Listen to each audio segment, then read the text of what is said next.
അസ്സലാമു അലൈക്കും. ഇന്നത്തെ റെസിപ്പി പിസ്ത പുഡിംഗ് ആണ്. വളരെ പെട്ടെന്ന് തന്നെ ഈ ഒരു പുഡിംഗ് ഉണ്ടാക്കാൻ കഴിയും. ഇൻഗ്രീഡിയൻസ് നോക്കിയാലോ. 20 പിസ്ത, 1 കപ്പ് പഞ്ചസാര, 2 കപ്പ് പാൽ, 1/2 ലിറ്ററാണ് 2 കപ്പ്, 1/4 ടീസ്പൂൺ പിസ്ത essence, 2 tablespoon China grass കുറച്ച് വെള്ളത്തിൽ കുതിർത്ത് വെക്കാം. പിസ്തയിലേക്ക് കുറച്ച് പാൽ ചേർത്ത് നന്നായി അടിച്ചെടുക്കാം. പിസ്ത മിക്സ് പാലിലേക്ക് ഒഴിച്ച് മിക്സ് ചെയ്യാം.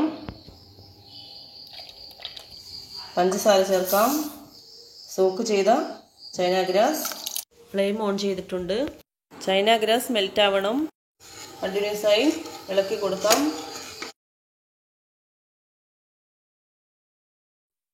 1/4 ടീസ്പൂൺ പിസ്ത എസൻസ് ചേർത്ത് മിക്സ് ചെയ്യാം. തിളച്ച് വരുന്നുണ്ട്. ഫ്ലെയിം ഓഫ് ചെയ്യാം. ഒരു സർവിംഗ് ഡിഷിലേക്ക് മാറ്റാം. തണുത്ത ശേഷം ഫ്രിഡ്ജിൽ വെച്ച് സെറ്റ് ചെയ്യാം. എല്ലാവരും ട്രൈ ചെയ്ത് നോക്കണം. നിങ്ങൾ ഫസ്റ്റ് ടൈമാണ് എൻ്റെ ചാനൽ കാണുന്നതെങ്കിൽ സബ്സ്ക്രൈബ് ചെയ്ത് ഒന്ന് സപ്പോർട്ട് ചെയ്തേക്കണേ. അതുപോലെ എൻ്റെ വീഡിയോസ് ഇഷ്ടമാവുകയാണെങ്കിൽ ലൈക്ക് ചെയ്യാനും ഷെയർ ചെയ്യാനും മറക്കരുത്. Thanks for watching.